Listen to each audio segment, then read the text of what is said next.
안녕하세요.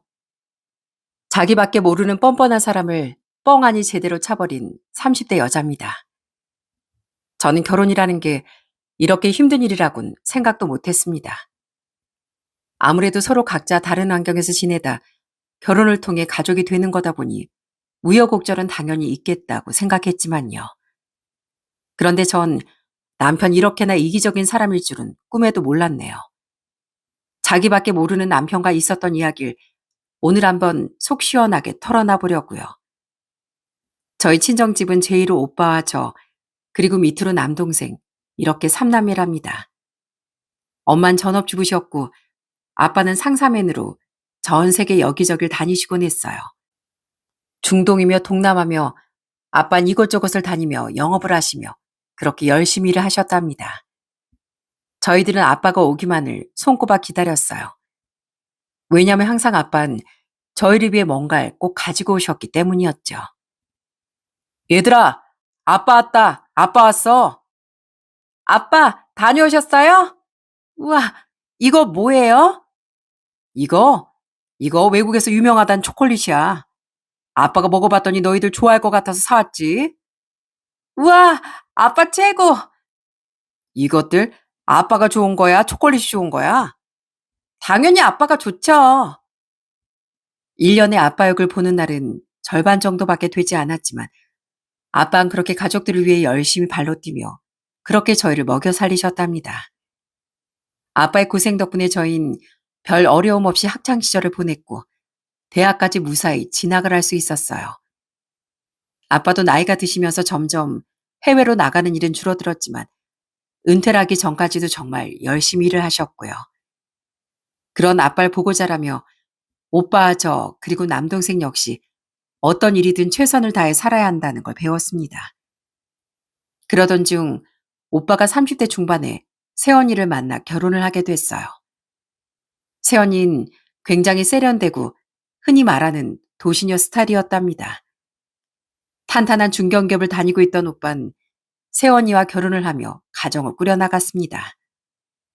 사실 새로운 식구가 생긴다는 게 저희 집에서도 굉장히 큰일이었거든요. 특히나 부모님께선 새언니와 잘 지내보려고 참 많은 노력을 하셨답니다. 오빠가 결혼하고 난 후로 새언니는 직장을 그만두게 됐고 2년 터울로 2딸까지 출산하게 됐어요. 그때마다 엄만 손주들을 보러 오빠네 집으로 자주 가곤 했습니다. 심지어 새언니 힘들까봐 조카들 집으로 데리고 와 봐주기도 하셨고요. 미혼일 땐 그런 엄마가 힘들어 보여 그러지 말라고 말렸던 적도 있었네요. 엄마, 안 힘들어? 아니, 새언니도 집에 있는데 그냥 애들 두고 오지 뭐하러 다 데리고 왔어. 또 애들 오면 엄마 쉬지도 못하잖아. 명희야, 엄마가 이렇게 손줄 데리고 와야 네 새언니도 쉬고 오빠랑도 좀 시간도 보내고 그러지. 나중에 너도 시집가서 애 낳아보면 알 거야. 지금 딱 이 시기가 얼마나 힘든지. 아이, 거기다 애가 하나도 아니고 둘인데 네 새언니가 얼마나 힘들겠니? 친정도 멀리 있고 이럴 때 내가 도와줘야지. 그럼 뭐해. 새언니랑은 아직도 대면대면 하잖아. 원래 시댁이라는 게 어렵고 불편한 거야. 우린 그저 너희 오빠랑 잘 사는 거면 바래야지. 무슨 가족까지 친해질 생각하면 힘들지. 늘 새언니를 먼저 생각하는 엄마 아빠를 보며 전 이런 시댁을 만나야 되겠다고 생각을 했습니다. 그런 저에게도 새로운 가족이 생기게 된 건 바로 제 나이 30대 중반이 되어서였어요. 지인의 소개로 만나게 된 남편은 7급 공무원이었습니다. 직업도 안정적이고 더군다나 사람이 엄청 유쾌하고 밝았어요. 그런 모습들이 좋아 결혼을 결심하게 됐습니다. 사실 결혼할 때 한 가지 걸리는 게 있었다면 바로 시댁 분위기였어요. 시댁은 생각보다 형편이 좋지 않았습니다. 시모가 거의 70이 다 되는 연세임에도 여기저기 소일거리를 하고 지내셨을 정도로 많이 힘든 상황이었거든요. 신우도 타지에서 밤낮 없이 일하고 그러는데도 형편이 좀 좋지 않았습니다. 그러다 보니 결혼할 때 시댁에선 한 푼 도움을 받지 못했죠. 대신 저희 집에서 아빠가 5천만 원을 지원해 주셨어요. 처음엔 시댁에서도 못 받으니 친정에서도 안 받겠다고 거절했었는데 아빠가 딱 이 말을 하셨습니다. 이 돈을 주는 건 니들이 앞으로 행복하게 가정을 잘 꾸려나가라고 주는 거다. 한서방, 우리 명희 잘 부탁하네. 물론 부부가 사는데 서로 싸우지 않을 수는 없겠지만 갈등이 생기더라도 현명하게 잘 풀어나가면 잘 살 수 있을 걸세. 내 말 무슨 말인지 알겠지? 네, 아버님. 명심하겠습니다. 이렇게 도와주셔서 정말 감사합니다. 저희 진짜 열심히 서로 아끼면서 살게요. 그렇게 저희는 아빠의 도움과 서로 모아둔 돈을 가지고 신혼집을 마련하게 됐습니다. 결혼 초반엔 참 행복하고 좋았어요. 남편도 워낙 사람들과 잘 어울리다 보니 친정집에 같이 가면 분위기가 밝고 즐거웠습니다. 특히나 친정 아빠랑 오빠, 그리고 남동생과 같이 술도 자주 마시고 잘 어울리더라고요. 자, 우리 사위, 한 잔 받아야지. 우리 명일 누가 데리고 가나 했었는데 자네가 딱 나타나줘서 내가 엄청 고마운 거 알지? 일도 바쁠 텐데 이렇게 집에도 자주 와주고 고마워. 아유, 아닙니다, 장인어른. 당연히 와야죠. 전 여기 처갓댁 오는 거 너무 좋습니다.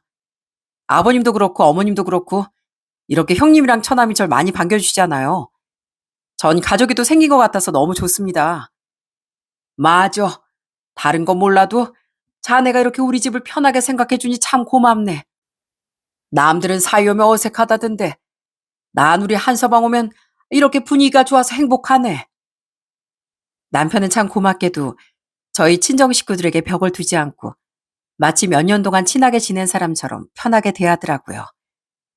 사실 새언니가 결혼한 지 몇 년이 지났음에도 친정집엔 잘 오지 않다 보니 저희 부모님은 그 점을 더 마음에 들어 하셨습니다. 저 역시 남편이 이런 모습을 보며 시댁에도 살갑게 잘하려고 노력을 많이 했어요. 그래서 시댁에 가면 시모 옆에 붙어 말동무도 해드리고 같이 이런저런 얘기도 많이 나눴답니다. 그런데 시댁이 어려운 이유가 있었습니다.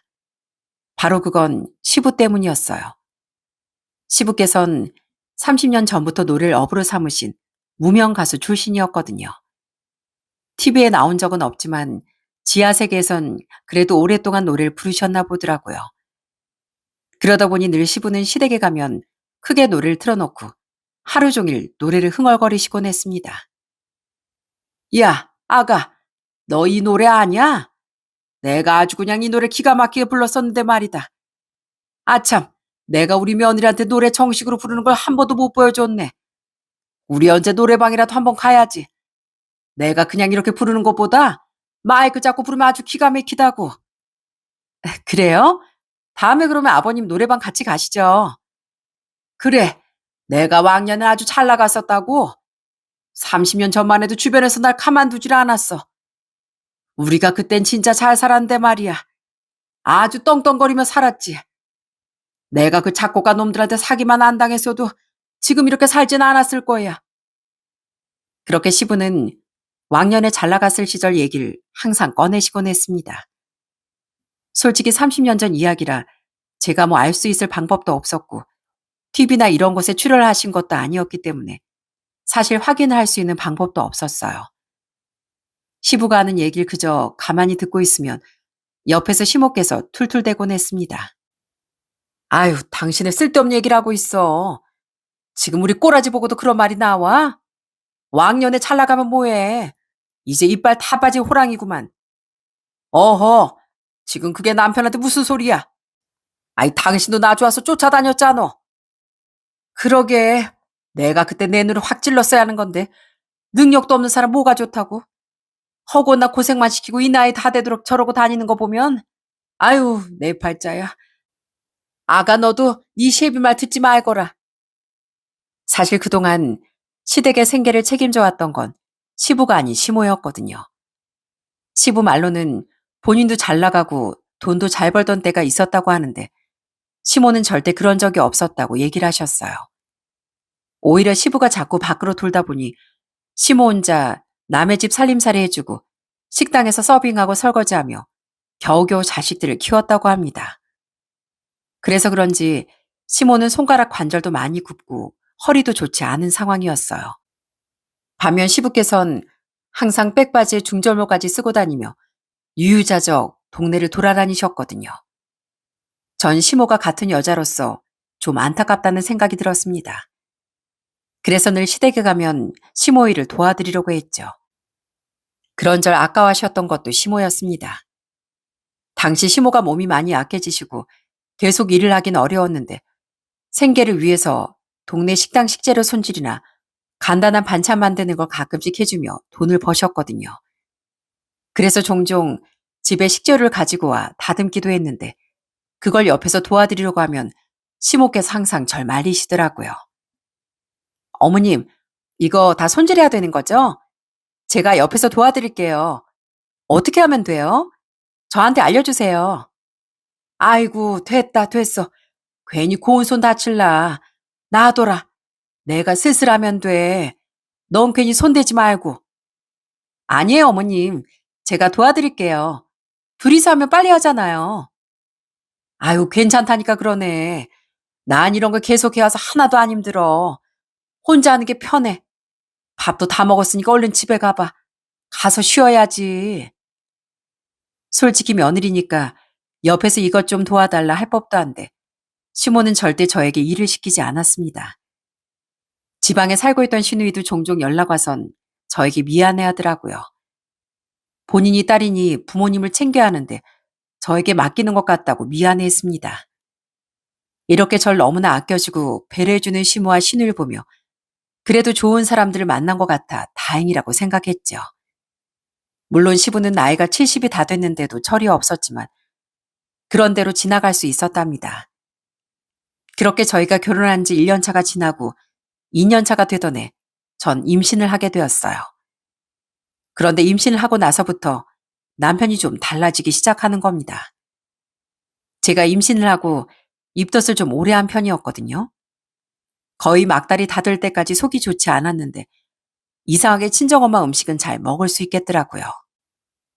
남들은 거의 중기부턴 입덧을 안 한다는데 전 너무 길게 입덧을 하다 보니 체력적으로도 많이 힘들어했습니다. 그래서 부모님께서 저 먹이려고 거의 2주에 한 번씩은 음식을 해다 날라주시곤 했어요. 그런데 그 음식을 어느 날부턴가 남편이 다 해치워 먹어버리는 거였어요. 하루는 저희 부모님이 바리바리 음식을 해서 저 먹이려고 가지고 왔는데 식탁에 그걸 딱 놓자마자 남편이 그걸 우걱우걱 다 입에 정신없이 넣어버리는 거였습니다. 그 모습을 보고 아빠가 황당해서 물었어요. 아니, 한서방, 자네 지금 뭐 하는 건가? 아무리 배가 고파도 그렇지. 명희가 속이 안 좋아서 여태껏 아무것도 못 먹었다는데 좀 같이 먹지.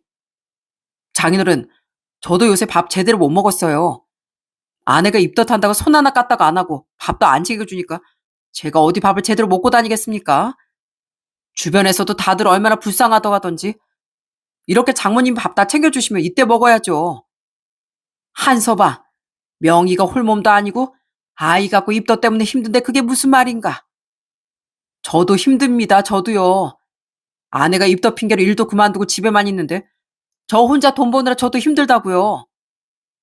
그 말에 아빤 할 말이 잃으셨는지 그저 한숨만 푹 쉬시더라고요. 엄마 역시 황당하게 남편을 바라봤지만 남편은 아랑곳하지 않고 꿋꿋이 그 밥을 몇 그릇이나 먹으며 부모님이 가지고 온 반찬들을 거의 절반 이상 해치워 버렸더라고요. 아마 그때부터 아빤 남편이 좀 못마땅하셨던 모양이에요. 그래서 더 걱정된 마음에 출산일이 다가오면서 저에게 연락을 자주 하셨죠. 그때쯤부터 남편은 갑자기 외출을 많이 하기 시작했어요. 전엔 술자리도 잘 안 나가더니 갑자기 술자리가 많아지고 늦게 집에 오는 날도 많아졌죠. 그게 좀 이상해서 물었더니 남편이 이상한 항변을 하더라고요. 아니, 내가 선배들한테 물어보니까 이때 아니면 못 논다더라고. 나중에 아이 태어나고 나면 마누라가 집 밖에 나가지 못하게 한다나 어쩐다나. 아무튼 그래서 난 오늘부터 열심히 밖에 나갔다 올 생각이야. 뭐? 여보, 지금 그걸 말이라고 생각해? 아무리 아이 태어나면 나가기 어렵다지만 지금 일주일에 며칠을 술 마시고 들어오는지 알고 있어? 아이, 내가 무슨 계속 이런데? 나중에 애 태어나면 안 그런다고. 걱정하지 마. 애 태어나면 내가 언제 밖에서 놀아보겠어? 그러더니 남편은 진짜 아무렇지 않게 혼자 밖에 나갔다 오고 친구들을 만나다 들어오곤 했습니다. 처음엔 저도 남편 심정을 이해해보려고 많이 노력을 했어요. 저도 주변에 들어보면 아이 낳고 나면 부모 둘 다 정신 없을 때도 많고 외출하기도 힘들다고 들었거든요. 그렇지만 점점 심해지는 남편 행동에 서운함이 계속 쌓이더라고요. 그래서 남편과도 그때 정말 많이 다퉜었네요. 그나마 출산일이 다가오면서 남편 이런 행동은 좀 줄어드는 것 같더라고요. 그 전 무사히 아들을 출산하게 됐고 치열한 육아를 시작했습니다. 밤낮 없이 아이를 돌본다는 게 이렇게 힘든 일일 줄은 예전에 미처 몰랐는데 진짜 너무 고되더군요. 그래서 결국 전 친정 부모님께 도움을 요청했습니다. 그러자 엄마가 집에 오셔선 아이 보는 것뿐 아니라 살림까지 죄다 도와주셨어요. 전 이게 진짜 너무 죄송하고 감사했는데 남편은 당연하다는 듯이 생각을 했습니다. 한 번은 주말에 아빠까지 오셔선 같이 밥을 먹으려고 했는데 남편이 아빠가 왔는데도 방에서 나올 생각을 안 하더라고요. 그래서 가봤더니 낮잠 잘 준비를 하고 있었습니다. 제가 너무 황당해서 물었더니 남편이 귀찮다는 식으로 얘기를 하더라고요. 당신 뭐해? 아빠 오셨어.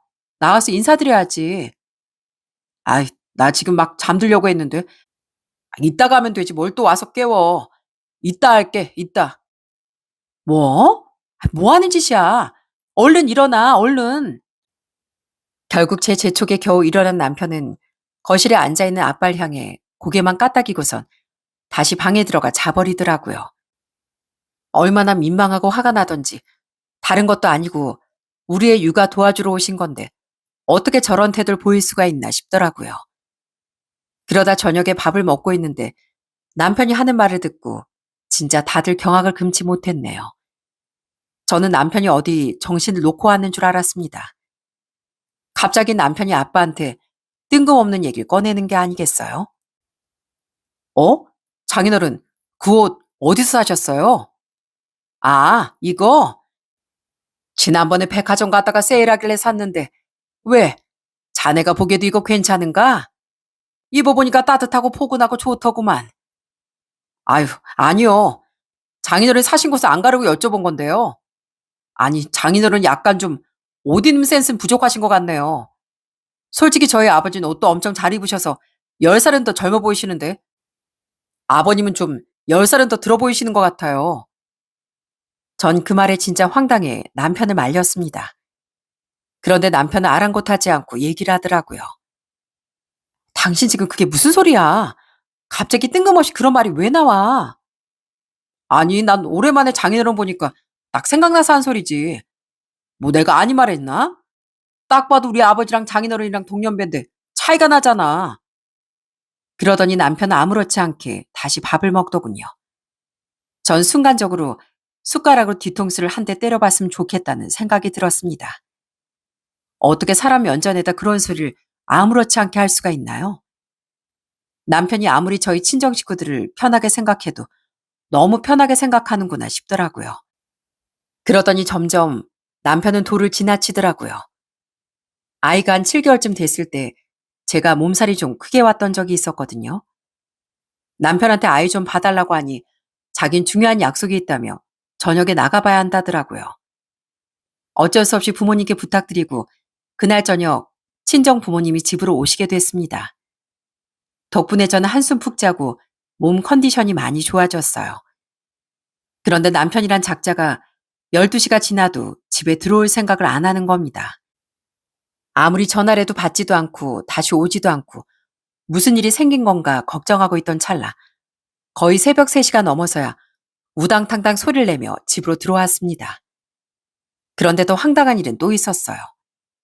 남편은 자기 혼자 집에 온 게 아니었더라고요. 같이 술자리 했던 친구를 데리고서 집에 온 거였죠.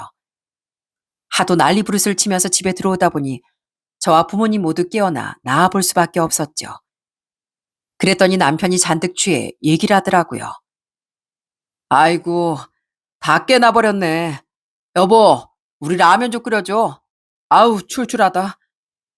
자네 지금 뭐 하는 건가? 새벽에 들어와 술 취해서 온 가족들 깨운 것도 모자라. 뭐? 라면을 끓여줘? 아, 지금 이게 뭐 하는 짓이야? 아이, 장인어른, 왜 그러세요? 저도 오랜만에 나가서 논 건데. 아유, 알았습니다. 그냥 들어가서 잘게요. 그러더니 남편은 자기 친구를 데리고 방으로 들어가더군요. 진짜 다들 그 모습을 보며 너무 황당해 어이없어 하고 있는데 그 와중에 뭐가 잘못되는지도 모르고 그대로 코를 골며 자버리는 남편의 행동에 너무 황당하고 화가 나는 거 있죠? 다음날 부모님께선 남편이 깨면 얘기라도 해볼까 싶어 한참을 기다렸는데 새벽에나 들어왔던 남편은 깨어날 생각도 없는지 오전 내내 아주 쿨쿨 잠만 잤습니다. 그래서 결국 부모님께선 점심때가 지나고서야 다시 집으로 돌아가셨죠. 나중에 술에서 깬 남편에게 제가 엄청 화를 내며 말했지만 남편은 뭐가 잘못되는지도 전혀 모르고 있더군요. 아니, 내가 뭘 잘못했어? 밖에서 술 한잔하고 늦게 들어올 수도 있지. 뭘 그렇게 잘못해서 나한테 이래, 어? 나야말로 장모님이랑 장인어른께 섭섭하구만. 아, 사위가 얼마나 힘들면 밖에서 그렇게 안쓰럽게 보셔야지. 왜 그렇게 화를 내신대? 진짜 섭섭하다. 이런 얼토당토하는 말을 내뱉는 남편을 보면서 저는 더 이상 무슨 말을 해야 할지 모르겠더라고요. 아무리 제가 화를 내고 뭐라고 해도 이 사람은 귀등으로도 안 들을 것 같았거든요. 아이 어릴 때 많이 다툰다고도 했지만 전 이 정도로 남편에게 정이 떨어질 줄은 몰랐습니다. 거기다 남편과의 갈등은 술 때문만이 아니었어요. 남편은 남들에겐 간이고 쓸개고 다 퍼다줄 정도로 잘하는 사람이었는데 저와 아이한텐 이런 한 푼도 내줄 생각이 없는 것처럼 굴었거든요. 아이가 크면서 아이 용품들도 여러 개 필요하잖아요. 그래서 제가 뭘 사려고 하면 남편은 몇 날 며칠을 인터넷을 뒤지고 뒤져가며 그중에서 제일 싼 걸 찾곤 했습니다. 그러다가도 금액이 마음에 안 들면 바로 중고 사이트를 열었어요. 여보, 이것 좀 봐봐. 여기 이 사람 애 기저귀를 대량으로 파는데 이거 사오자 우리. 여기가 어딘 줄 알아? 여기서 1시간이나 가야 돼. 아우, 그냥 차라리 마트 가서 사는 게 더 싸겠어. 뭘 여기까지 가서 이걸 사와. 그리고 이게 언제 썼던 건지도 모르잖아. 아이, 그래도 10,000원은 뭐 돈 아니냐? 기저귀에 그냥 두고두고 쓰면 되는 거지. 새 거 살 생각하지 말고 이걸로 사. 한 푼이라도 아껴야지. 지금 당신 일도 안 하는데. 솔직히 남편이 그때 외버리니까 그럴 수 있겠다고 생각은 했습니다. 한 푼이라도 더 아껴야 잘 사는 게 맞는 말이잖아요. 그런데 남편이 아끼는 건 그저 저에게 쓰는 돈뿐이었습니다. 어느 날은 제가 선물로 받은 화장품을 쓰려고 찾고 있었어요. 그런데 아무리 찾아도 그게 보이질 않는 겁니다. 여보, 여기 옷장에 있던 화장품 못 봤어? 아니, 내가 이번에 다 쓰면 그거 쓰려고 여기 뒀는데 아무리 찾아도 없네. 혹시 못 봤어? 어? 아, 그거? 아, 그거 나 후배 있지? 이번에 와이프 생일이라고 하길래 내가 그거 선물로 주라고 가져다 줬는데 그거 비싼 거잖아. 뭐? 아니, 그걸 왜 가져다 줘? 내가 쓰려고 했던 걸 왜 가져다 주냐고. 아니, 옷장에 처박혀 있는 것보다 필요한 사람 쓰게 하는 게 더 낫지. 그리고 그 후배가 나한테 얼마나 잘해주는데. 그래서 선물로 준 거야. 당신 어차피 화장할 필요도 없잖아. 그냥 대충 써. 어떻게 저한테 한마디 말도 없이 혼자 결정을 내릴 수가 있는지 전 너무도 황당했습니다. 안 그래도 육아 때문에 정신이 없는데 이 남편이란 작자까지 속을 썩이니 아주 미쳐버리겠더라고요. 그런 와중에 친정에 문제가 생기고 말았습니다. 바로 오빠가 이혼을 하겠다며 짐을 싸들고 들어온 거였어요. 전 처음에 그냥 세연이랑 싸워서 그런가 보다 생각했습니다. 그런데 오빠 이혼 사유는 정말 어마어마하더라고요. 엄마가 속상해서 저에게 전화와 얘기를 해주시는데 전 깜짝 놀랄 수밖에 없었죠. 이혼 사유가 바로 세연이한테 있었거든요. 갑자기 이혼이라니 오빠가 왜 이혼을 해? 둘이 사이 그다지 나쁘지 않았던 거 아니었어? 우리도 그런 줄 알았는데 그게 아니었나 봐. 알고 봤더니 네 새언니가 여기저기 돈도 많이 빌려다 쓰고 아예 사채까지 썼다더라. 그러다 감당을 못해서 네 오빠한테 털어놨나 봐. 처음에는 어떻게든 수습해보려고 했는데 하나 터지고 해결하면 또 하나 터지고 그리고 또 터지고 그러니까 더 이상 안 되겠나 싶었나 보더라고. 아니, 무슨 돈을 어디다 썼길래 그러는 거야? 투자를 했댄다. 뭐에 그렇게 투자를 한 건지 원. 죄다 말아먹고서 이 지경이 된 거야. 아휴, 내가 속상해서 원. 알고 봤더니 새언니는 그동안 야금야금 집안 재산을 끌어다 투자를 하고 있었고 다 탕진한 것도 모자라 빚까지 만든 상태였답니다. 그걸 오빠가 수습하려고 하다가 도저히 안 되겠다 싶어 두 손 두 발 다 들고 이혼을 선언하게 된 거였어요. 오빠의 갑작스런 이혼 소식에 부모님께서 무척 속상해 하셨죠. 거기다 빚까지 생겼으니 이걸 어떻게 해야 하나 고민이 많으셨답니다. 결국엔 아빠가 오빠의 빚 1억을 대신 갚아주면서 상황은 겨우 수습이 되었고요. 오빠는 2딸까지 데리고서 친정집으로 들어왔고 저희 친정집 분위기는 한순간에 얼어붙어 버렸습니다. 다들 말을 하진 않았지만 많이 힘들어 하더라고요. 솔직히 그런 와중에 제가 남편과 사이가 좋지 않다 어떻다 어떻게 친정에 얘기를 할 수가 있었겠어요? 안 그래도 속상하고 힘든데 저까지 친정 식구들에게 걱정을 안겨드릴 수는 없다는 생각이 들었죠. 그래서 어떻게든 남편과 잘 살아보려고 저도 많은 노력을 했습니다. 그런데 이 남편이란 작자는 그런 제 마음을 알았는지 어쨌는지 더 비뚤어지기 시작하더라고요. 어느 날부턴 집안일에 손도 안 대고 매번 자기 혼자 외벌이라며 툴툴대기 시작하는 거 있죠. 한 번은 제가 쓰레기를 버리고 온다며 아이를 좀 봐달라고 했더니 글쎄 뭐라 그러는지 아세요? 아니 내가 왜 애를 봐야 돼? 당신이 봐야지. 애 잘 때 뭐 하느라 쓰레기를 아직도 못 버렸어. 나중에 애 자면 그때 가서 버려. 잠깐이면 된다니까. 바로 앞에 갔다 오는 건데 그 잠깐도 못 봐? 아우 나 피곤해. 안 그래도 나 혼자 돈 버는데 애까지 내가 봐야 한다고? 당신 진짜 너무한 거 아니야? 기본적으로 일을 안 하면 나머진 당신이 다 알아서 해야지. 난 모르겠으니까 당신이 알아서 해. 어떻게 이런 얘기를 아무렇지 않게 할 수가 있는지 정말 오만정이 다 떨어지는 것 같더라고요. 그런 와중에 아이의 돌잔치가 열리게 됐습니다. 그 돌잔치도 시부와 남편이 그렇게 고집을 피워서 크게 자리를 빌려 열리게 된 거였어요. 솔직히 전 양가 가족들만 모여 소소하게 하고 싶었는데 시부고 남편이고 귀여고 돌잔치를 해야 한다고 엄청 고집스럽게 주장을 했었거든요. 그런데 돌잔치 하는 내내 진짜 불편한 감정을 전 숨길 수가 없겠더라고요. 그날의 돌잔치 주인공은 저희 아들이 아니라 바로 시부였거든요. 사회자도 모시고 진짜 행사처럼 열렸는데 행사를 하는 시간 절반 이상을 시부가 자기 노래 솜씨 뽐내느라 다 써버렸습니다. 시부는 다른 사람들이 다 당황스러워하는데도 아랑곳하지 않고 진짜 지하세계 그 분위기처럼 노래를 부르기 시작하더라고요. 자자, 이 분위기 제가 한번 제대로 끌어올려 보겠습니다. 우리 누님들, 형님들 일어나셔서 같이 춤 한번 추시죠. 그러더니 서로 잘 모르는 친척들 손까지 끌어당기며 돌잔치 그 홀 한복판에서 춤추고 난리가 났는데 진짜 너무 당황스러웠네요. 결국 아빠가 남편을 불러 좀 말려보라고 얘기를 꺼내시더라고요. 한서봐, 사돈 좀 술이 과하신 것 같은데 자네가 말려야 하는 거 아닌가? 가서 얘기 좀 해보게. 아니 왜요? 분위기만 좋구만. 이럴 때 이렇게 분위기 띄워야 하는 거죠. 행사잖아요, 행사. 아무리 그래도 한서봐. 여기가 그냥 행사도 아니고 손주 돌잔치 때 좀 과하지 않은가. 가서 좀 말려보게. 분위기 좋지 않으세요?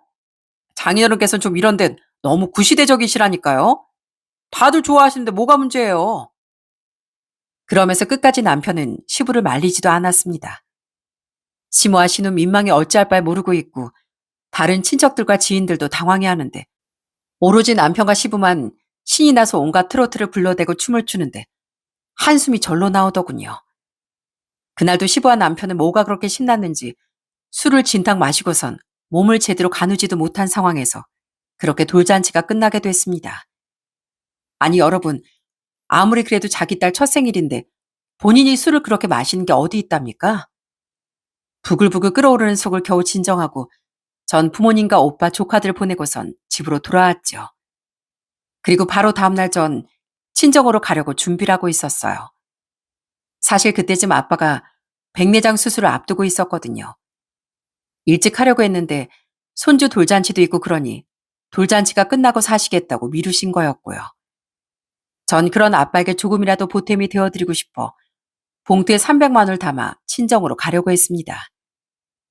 전날 술을 잔뜩 먹은 남편은 제가 준비하는 와중에도 정신 못 차리고 있었고, 전 그런 남편을 두고 혼자 애랑 같이 다녀오려고 했었죠. 그런데 딱 가방 안에 있던 봉투를 만진 순간 느낌이 뭔가 쎄하더라고요. 두툼해할 봉투가 전혀 느낌이 안 나는 겁니다. 그래서 바로 가방에서 꺼내 확인을 해봤더니 그 안을 보고 전 경악을 할 수밖에 없었죠. 그 안엔 10,000원 한 장만 덜렁 있었거든요. 이게 뭐지 싶어 전 화들짝 놀라 남편에게 달려가 물었어요. 여보, 혹시 내 가방 안에 있던 봉투에 있던 돈 당신 봤어? 어? 아, 그 300만 원? 뭐야, 당신 봤어? 이 돈 어디다 뒀어? 이거 우리 아빠 수술비 드리려고 했던 건데. 그거 우리 돌잔치 돈 받은 거에서 뺀 거지? 야, 그걸 장인어른한테 왜 주냐? 분위기는 우리 아버지가 다 띄워놨는데. 그 돈 우리 아버지 임플란트 하라고 드렸어. 뭐라고? 아니, 그걸 왜 아버님한테 드려? 아, 왜 드리긴. 우리 아버지 치아 없으니까 음식도 잘 못 드시고. 그래서 드린 거지. 아니, 그리고 원래 노인네들 눈이 좀 안 좋고 그런 거야. 뭘 그런 거 가지고 수술까지 하신대. 안경이나 잘 쓰면 되지. 뭐라고? 당신 지금 그게 할 말이야? 내가 얘기했잖아. 우리 아이 돌잔치 끝나면 아빠 수술비 챙겨드리겠다고. 당장 그 돈 내놔. 얼른 다시 내놓으라고. 저는 남편을 향해 크게 소리를 쳤습니다. 어떻게 그 돈을 시부에게 줄 생각을 할 수가 있나요? 시부 임플란트를 해드리고 싶었으면 저와 얘기하고 따로 챙겨드리면 되지. 아무 말도 안 하다 그 돈을 홀라당 가지고 갔다는 게 저로서 너무 화가 나는 일이었답니다. 그런데 남편은 또 그걸 아무렇지 않게 얘기하더라고요. 급한 건 우리 아버지잖아. 장인어른이야. 눈 좀 안 보도 생활하는데 당장 지장 있는 것도 아니고. 솔직히 당신은 딸이고 당신네 집에 멀쩡히 있는 아들들도 있는데 거기서 해결해야지 왜 당신이 그걸 책임져. 난 아들이니까 우리 아버지 챙기는 거야. 당신이 어떻게 그런 말을 할 수가 있어? 우리 집에서 당신한테 얼마나 잘해줬는데. 옛말에 사인 백년 손님이라는 말도 있어. 원래 사인 처갓집에서 귀한 손님이라고. 난 그만한 대접 받을만 하니까 받은 거고. 그거랑 이거랑은 다르지. 하여간 이미 우리 아버지한테 드렸으니까 어쩔 수 없어. 아들이 부모를 챙겨야지 누가 챙기겠어? 전 남편의 말에 결국 참았던 화가 폭발하고 말았습니다. 아무리 친정 부모님이 지금 너무 속상하고 힘든 상황이지만 이걸 참는 건 말이 안 된다 싶었어요. 더 이상 이 남자에게 말로 해서는 안 되겠다는 생각이 들었습니다. 그래서 전 그대로 아이를 챙기고서 집을 나와버렸어요. 남편은 제가 나가든 말든 관심도 없더라고요. 저녁에도 제가 집에 가지 않아도 연락 한 통이 없었고요. 그리고 그 다음날 남편에게서 다급한 전화가 왔습니다. 여보, 이게 어떻게 된 거야? 내 돈 다 어디 갔어? 내 돈 다 어디 갔냐고. 왜? 그 돈을 왜 나한테 찾아?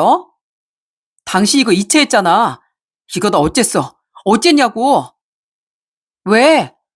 당신도 당신 아버지 안쓰러워서 그 돈 주려고 한 거 아니야?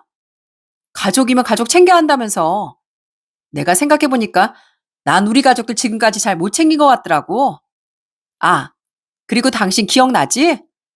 우리 아빠가 우리한테 5천만 원 주셨던 거 있잖아. 그게 조건이 뭐였는지 기억 안 나? 우리 둘이 행복하게, 화목하게 살라고 그 돈 주신 거잖아. 근데 내가 보기엔 우리 행복하지가 않거든. 뭐? 아니, 그렇다고 그 돈을 다 줘버리면 어쩌자고. 그 돈 없으면 진짜 큰일 나. 당장 가지고 와. 당장 다시 받아서 오라고. 싫거든? 당신도 당신 멋대로 아버님한테 돈 쓰고 다녔잖아. 내가 모를 줄 알아? 당신은 그래 놓고서 왜 나한테 그러지 말라 그래? 그거 되게 웃긴 말 아니야? 그렇게 제가 얘기를 하자 남편은 안 되겠다 싶었는지 저에게 으름장을 놓기 시작했습니다. 당신 당장 안 가지고 오면 나 진짜 가만 안 둬? 어떻게 그 돈을 건드려? 그 돈이 어떤 돈인데 그 돈을 건드리냐고. 당신 진짜 이혼당하고 싶어? 아들도 모자라 딸까지 이혼하면 당신 부모가 퍽이나 좋아하겠다. 어? 이혼? 이혼해준다고 하면 나야 고맙지. 나라고 뭐 당신 같은 사람이랑 살고 싶은 줄 알아? 지금까지 참아주고 고맙게 여겨야지. 야, 너까지 이혼하면 너희 부모님 동네 창피해서 고개나 들고 다니겠냐? 너 함부로 얘기하지 마. 암튼 당장 그 돈 다시 되돌려놔. 안 되돌려놓으면 진짜 이혼이라도 불사할 거니까 각오해. 각오는 내가 아니라 네가 해야지. 돈 받고 싶으면 어디 한번 찾아와서 받아가든가. 그러고선 전 전화를 확 끊어버렸습니다. 남편은 제가 진짜 이혼까지 생각은 못할 거라고 예상했나 보더라고요. 제가 친정에 있다며 오라고 그러자 남편은 당당하게 친정으로 왔습니다. 그런데 대반전은 여기서 시작이 됐어요. 사실 전 친정에 오자마자 그동안 제게 있었던 얘기를 모두 털어놨거든요. 남편이 어떻게 하고 지냈는지, 제가 그동안 어떻게 겨우 참았는지 얘기를 전했죠. 그러니 남편이 친정에 도착하자마자 저희 부모님과 오빠의 표정은 그동안의 남편을 바라보던 표정과는 전혀 달랐습니다. 남편 웃지도 않고 반기지도 않은 저희 친정 식구들을 보며 좀 당황해 하더라고요. 장인어른, 장모님, 저 왔습니다. 자네가 여기 웬일인가? 우리 딸한테 이혼하자고 한 거 아니었어? 근데 왜 여기로 왔어? 네? 아니, 그게요. 왜? 돈 받으러 왔는가? 자네 나한테 돈 맡겨놨나? 내가 자네한테 그때 말하지 않았는가? 자네랑 우리 딸 행복하게 잘 사는 조건으로 내 5천만 원 주는 거라고. 그런데 자넨 그 약속 지켰는가? 이렇게 이혼하겠다고 딸이 집까지 찾아왔으면 그 약속 지켜진 거냐 이 말이야. 그게 아니라요, 장인어른. 저희 그냥 좀 다툰 것뿐입니다. 진짜예요. 그러자 아빠는 코웃음을 치며 남편에게 말하더라고요. 좀 다툰 거라고? 좀 다퉜다는 사람이 우리 딸한테 고래고래 소리를 치면서 화를 내나? 난 그런 사이 더 이상 두고 볼 수 없네. 우리 딸 고생만 시키고 무시하는 사이인 사위로 받아줄 생각조차 없어. 내 딸한테 자식들 둘 다 이혼하면 창피하지 않겠냐고 그랬다며. 근데 어쩌나. 난 이런 사이 버리지도 않고 꾹 참고 사는 게 더 창피하다고 생각하는데. 내 딸 다신 볼 생각 하지도 말게. 장인어른, 아니 그게 아니라요. 여보, 나랑 얘기 좀 하자. 어? 나랑 얘기 좀 하자고. 무슨 할 얘기? 내 딸한테 말도 걸지 말어. 여기서 나가고 다신 찾아오지도 마. 그렇게 아빠가 남편에게 얘기를 했지만 남편은 끝까지 자리를 지키며 저에게 얘기를 하자고 제 손을 끌기 시작하더라고요. 그때 제 앞을 가로막은 건 바로 저희 오빠였어요. 당시 오빠는 운동도 꽤나 오래 해서 덩치도 좀 큰 편이었는데 그런 오빠가 중간에 가로막자 남편은 더 이상 제 팔을 끌지 못했습니다. 오빠는 별말하지 않고 남편을 향해 조용히 얘기했어요. 어떻게 여기서 그만할래? 아니면 내가 밖으로 친히 보내줄까? 형님, 그래도 아내랑 좀 할 말이 있어서. 내 손에 굳이 밖으로 나가고 싶다 이 말이지? 어디 한번 오랜만에 힘 좀 써봐야 되겠네. 형님, 아닙니다. 아니에요. 그러더니 남편은 불이 나게 신발을 신더니 문을 열고 다급히 밖으로 나가버렸습니다. 저한테 그렇게 고래고래 소리를 치던 남편이 꼬리를 팍 내리고서 나가버리는 꼴이 얼마나 웃기던지요. 결국 전 남편에게 이혼 소장을 보내게 됐습니다. 그러던 중 기가 막힌 사실을 알게 되었어요. 남편이 그렇게 돈을 가지고 오라 저에게 소리친 이유가 있었더군요. 바로 시부가 그 나이에 정신도 못 차리고 라이브 바를 하겠다며 남편에게 지원해달라고 했기 때문이었더군요. 오래된 라이브 바를 인수해서 잔금을 내야 하는데 바로 그 돈을 쓰려고 했던 거였어요. 사실 남편은 그전부터 시부에게 계속 돈을 보내주고 있었거든요. 그것도 모자라 제가 맞벌이하며 같이 모아둔 돈까지 손을 대고 있었던 거였고요. 만일 그날 그 돈을 제가 아빠에게 보내지 않았더라면 나머지 모았던 돈도 다 시부의 손에 들어가게 생겼던 거였어요. 이런 자료들이 모두 다 마련이 되어 있어서 이혼 소송은 어렵지 않게 마무리될 수 있었답니다. 그제서야 남편은 현실을 깨달았는지 저에게 미안하다고 사과를 해오더라고요. 그렇지만 전 남편의 사과를 받아주지 않았습니다. 결국 남편과는 3년의 짧은 결혼 생활을 끝내게 되었어요. 이혼이 결정되고 난 후 마지막으로 시모에게서 전화가 왔더라고요. 그런데 시모가 하는 말을 듣고 저도 진짜 깜짝 놀랐습니다. 시모는 신우가 있는 지역으로 가게 되었다고 얘기를 꺼내셨거든요. 명희야, 미안하다. 아휴, 내가 부족한 탓에 자식 교육을 제대로 못했어. 그래도 우리 아들만큼은 남편 안 당겼거니 생각했는데 핏줄이 어디 가진 않는가 보다. 실은 나도 남편이랑 따로 살기로 했어. 솔직히 이혼하면 속이야 편하겠지만 그러지 못하고 딸이 있는 곳으로 가기로 했다. 네? 아버님이랑 따로 사신다고요? 그래. 나도 이번에 네 시애비가 나 몰래 라이브바 계약하려고 했다는 거 듣고 진짜 놀랐다. 어떻게 나도 모자라서 며느리까지 고생시키려고 하는지. 내가 염치도 없다고 아주 그냥 화를 내고 나와버렸어. 내가 진즉에 너처럼 딱 잘라버렸으면 여지껏 이렇게 살지도 않고 자식도 그렇게 키우지 않았을 텐데. 너무 후회가 되는구나. 네가 나보다 더 낫다, 나. 씁쓸하게 얘기하는 시모의 말을 들으며 저 역시 참 씁쓸하더군요. 시몬 그렇게 살던 집을 떠나 딸이 있는 지방으로 가게 되셨습니다. 결국엔 흥청망청 놀기만 하는 시부와 전 남편만이 남게 되었죠. 그런데 이혼을 하고 나서 전 남편은 그렇다고 전 시부랑 같이 사는 건 아닌가 보더라고요. 종종 아이 양육비를 보내며 연락이 오는데 이제와 서로 안 맞는다더니 어쩐다느니 한풀이 하는 말을 들을 때면 그저 어처구니가 없을 뿐입니다. 그렇게 결혼 생활 중엔 자기 아버지가 귀하다며 대접하더니 왜 이혼하고 나선 시부 챙기는 걸 부담스러워하는지 도무지 이해가 되지 않네요. 얼마 전엔 전 시부가 자기한테 또 생활비를 달라 그랬다고 징징대길래 제가 단호하게 얘기를 했답니다. 여보, 나 아버지 때문에 미치겠어. 지난주에 분명 생활비 드렸는데 이번에 또 없다고 난리시잖아. 나 진짜 미쳐버리겠네. 아니 일도 안 하시고 어디다 그렇게 돈을 쓰는지. 여보, 나 요즘 진짜 힘들어. 너무 힘들어서 당신 생각이 얼마나 나는지 몰라. 내가 진짜 잘못했어. 내가 앞으로 당신한테 잘하면 안 될까? 왜? 당신 아버지 그렇게 귀하게 생각했잖아. 전적으로 챙겨드릴 수 있게 됐는데 이제 와서 뭐가 그렇게 귀찮대? 헛소리 하지 말고 부자끼리 오붓하게 잘 사셔. 난 당신하고 다시 되돌아갈 일 없으니까. 그러고선 전 전화를 끊어버렸습니다. 이제야 후회한들 어쩌겠습니까? 모든 선택은 본인이 한 거라는 사실을 알고 부디 앞으로는 제대로 살았으면 좋겠네요. 그래도 전 남편은 양육비라도 꼬박꼬박 보내며 재결합을 요구하긴 하는데 전 절대 받아줄 생각이 없습니다.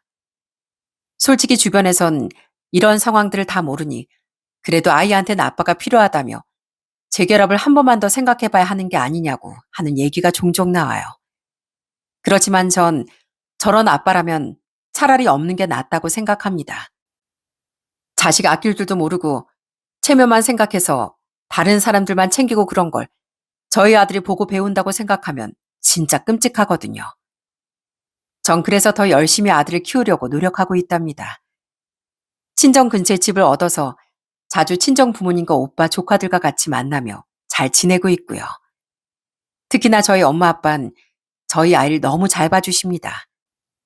제가 이제 직장에 다시 다니고 있어서 오후엔 엄마랑 아빠가 저희 애를 봐주시는데 이젠 부모님이 없으면 제가 어떻게 살까 싶을 정도로 너무나 큰 도움을 많이 받고 있네요. 다른 것보다 절 많이 배려해주고 생각해주시는 부모님께 전 항상 감사한 마음을 가지고 있어요. 퇴근하고서 아이를 데리러 가면 이미 뜨뜻하게 저녁까지 다 차려놓으실 때가 많습니다.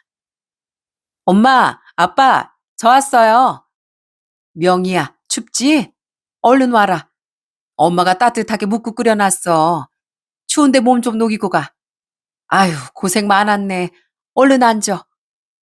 엄마, 저녁은 안 해도 되는데 괜히 나 때문에 번거롭게 상 또 차리고 그런 거 아니야? 아유, 번거롭긴. 우리 딸 먹을 건데 이건 하나도 안 힘들지. 그렇게 엄마가 차려주신 저녁상을 먹을 때마다 부디 이 행복이 오래오래 지속되기를 바라고 있습니다. 이제 저희 부모님 연세도 60이 넘으셔서 70이 가까우시는데 지금처럼 건강하게만 저희 곁에 계셨으면 좋겠어요. 그런 마음에 요즘은 주말마다 엄마 아빠랑 동네 산책도 자주 하고 있습니다. 처음엔 오빠 이어 저까지 연달아 이혼한다는 게 부모님께 불효를 저지른 것 같아 너무 속상하고 슬펐지만 저희 부모님이 하셨던 말처럼 오히려 제가 부모님 생각하며 잘못된 것도 꾹 참고 불행한 결혼 생활을 했다면 그게 오히려 더 불효였을 거라고 생각해요. 그래서 이젠 제 행복을 위해 열심히 살고 부모님께도 잘하려고 노력하고 있습니다. 저에게 바람이 하나 있다면 저희 애가 커서 장가 갈 때까지 부모님에게 아무 탈 없이 건강하게 지내시는 거예요. 그때까지 저도 가족들과 잘 지내보려고 합니다. 흔히들 하는 말 중에 이런 말이 있잖아요. 결혼 전엔 불효자였던 사람이 결혼하고서 갑자기 효자가 된다는 말입니다. 전 그 말이 참 웃기는 말이라고 생각했는데 진짜로 딱 그런 사람이 있었더라고요. 왜 그렇게 결혼만 하면 효자가 되려고 하는지 모르겠습니다. 효도라는 게 결혼을 해서 시작하는 게 아니라 평소에도 해야 하는 일 아니겠습니까? 혹시라도 아직 미혼이신 분들 중에 결혼하고서 효자 노릇하려는 생각이 있으시다면 그 생각은 접으시고 지금부터라도 바로 부모님께 효도하셨으면 좋겠네요. 그리고 저희 전 시부처럼 본인 인생만 중요하게 생각하는 부모들이 있다면 제발 정신 차리고 자신의 가족들을 먼저 챙기셨으면 좋겠습니다. 나중에 이빨 다 빠진 호랑이 신세가 되고 나서야 후회하지 마시고요. 마지막으로 부모님 마음에 대못을 박는 게 아닐까 저처럼 주저하셨던 분들이 있다면 부모님이 바라는 건 자식의 행복이라는 걸 꼭 아셨으면 좋겠습니다. 제 이야기는 여기까지입니다. 긴 이야기 들어주신 모든 분들께 감사드리며 이만 사연을 마칠게요. 모두들 건강하시고 행복하세요.